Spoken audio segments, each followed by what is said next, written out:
Hi grade 8s, welcome back to online learning, or rapid as we're calling it. I wanted to not overwhelm you with the Zoom meeting, so our next class we're going to have a mandatory Zoom meeting, so make sure you check your calendar and are mindful of the time for when that's going to occur. I just figured today you might have a lot of Zoom meetings with all of your classes, so it might be nice to have a bit of a break and have another Zoom meeting later in the week. So currently our plan is that we're going to still do our unit test, but it's going to be a formative test on surface area and volume. We will do this using Assess Prep, and when we go to do the Zoom in our next class, I'll talk to you a lot more about that in depth. For today's class, we're just going to be reviewing. In our next class, we're going to be reviewing. So we're going to have 3 classes dedicated just to reviewing and preparing for this formative test. It's basically going to be the same test as I would have given you before, but instead of summative, I'm going to make it formative just because I feel like you all need a little bit less pressure at this point in time, as well as I'm still learning how to use Assess Prep. There's a few factors involved. Again, we'll talk about that more next week. So let's start off with some review on surface area and volume. So if you would like, you're welcome to follow along and write these notes down, or you could just watch this video, whatever you prefer. So surface area is the sum of all of the faces on a 3D diagram.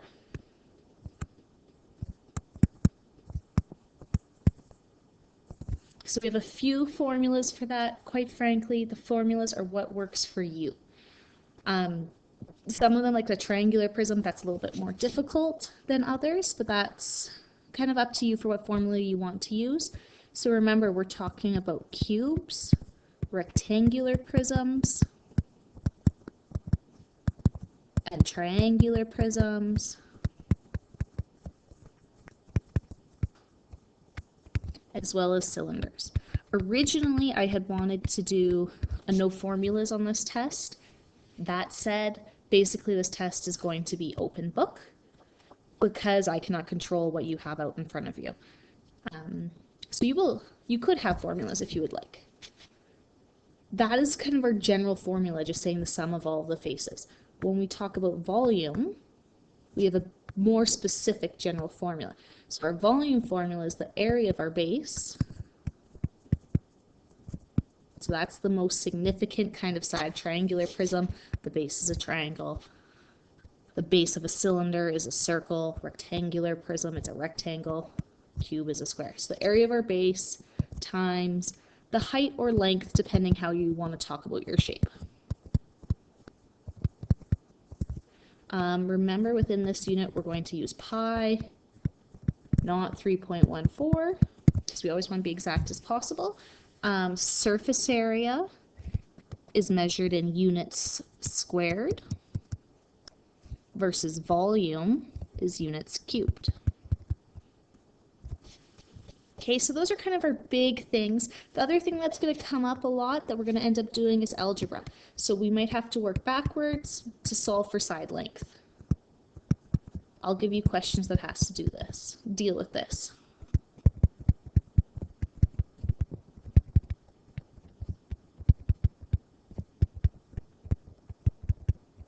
Okay, so let's do a quick review then of our formulas. So this is the first page on task 2 for today's lesson. So this is the surface area and volume review.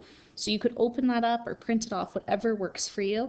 But these were our general formulas that we're talking about. So if I have a cylinder, it's composed of 2 circles and a rectangle. So remember that rectangle, when we unlock it, so if this is my net diagram, here's my height. This distance here is our circumference, which is equal to 2 pi r. So that's this chunk of the formula times the height for the rectangle.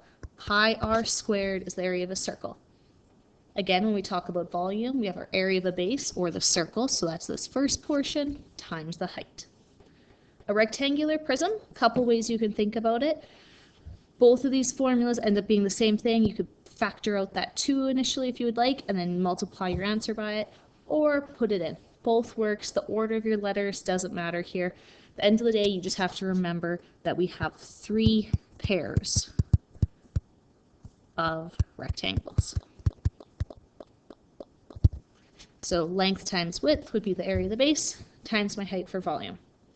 A triangular prism is quite difficult in that it depends on the type of triangular prism. So generally speaking, we have 2 triangles and 3 rectangles. Those 3 rectangles could all be the same or all different. Because we have 2 triangles, we actually can simplify this quite a bit. So our area of a triangle is base times height divided by 2. I would then times that by 2, so those 2's cancel out, and then we're left with just base times height plus our 3 rectangles. To go through our types of triangles, so if I have an equilateral triangular prism, we're going to have 2 triangles and 3 rectangles. Because all 3 of those rectangles are going to be the exact same. If I have an isosceles triangular prism, still have 2 triangles, but now I have 2 rectangles and then 1 different one. If I have a scalene triangular prism, we have 2 triangles, but now we have 3 different rectangles. One thing that's really important to know on our rectangles, all of them are going to have the same length. This value is going to be the same on all of those rectangles. It's just that side that's going to change. So this measurement is going to be different. So that's something to keep in mind when you're doing these types of questions. Of course, I have a typo. My apologies. The triangular prism, our volume is base times height divided by 2 times our length. And that's because this is the area of a triangle times our length. Cube, I have 6 sides that are the same, so remember in a cube, we call this S. So I have 6 of those, and then a volume is S cubed. So that's my quick review for you of this unit. Like I said, there's not a lot to it. The complexity comes in, I can ask you a lot of different questions. So the reviews we're going to do over the next couple of days should help guide you there. Remember, always email me if you have any questions, and we can answer more questions on our Zoom meet in our next class.